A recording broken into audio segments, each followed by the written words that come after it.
तर नमस्कार मित्रांनो, स्वागत आहे तुमचं एक नव्या व्हिडिओमध्ये. तर मित्रांनो, आपण 5-6 दिवसाखाली व्हिडिओ टाकला होता. 5-6 दिवसांनी आपण व्हिडिओ टाकला नाही, काही काम होतं, अडचण होती, त्याच्यामुळे आपण व्हिडिओ टाकू शकलो नाही.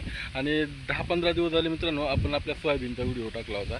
पाऊस पडल्याच्या नंतर आपल्या सोयाबीनमध्ये किती फरक पडला मित्रांनो. पाऊस असला तर शेती आहे असा व्हिडिओ आपण टाकला होता मित्रांनो. आणि आजही बघू शकतो माझ्या पाठीमागं सोयाबीनची अवस्था काय झाली आहे मित्रांनो. एकदम नंबर एक सोयाबीन आहे मित्रांनो. पार माझ्या गुडघ्याच्या वर कमरेपर्यंत सोयाबीन लागले मित्रांनो. एवढं भारी सोयाबीन आलं आहे. पण आज 10-15 दिवस झाले मित्रांनो, ज्यावेळेस आपण व्हिडिओ टाकला होता तोच पाऊस पडला, त्याच्यानंतर पाऊसच पडला नाही मित्रांनो.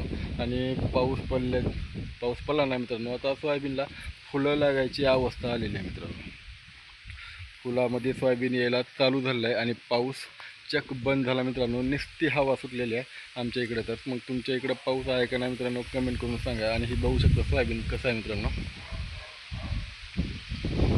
ठीक आहे मित्रांनो, याच्यानंतर आपले व्हिडिओ रेग्युलर येतील. तर जर चॅनलवर कोणी नवीन असेल तर प्लीज चॅनलला सबस्क्राईब करा. तर ठीक आहे मित्रांनो, भेटूया नेक्स्ट व्हिडिओमध्ये. तोपर्यंत जय हिंद, जय महाराष्ट्र, हर हर महादेव मित्रांनो.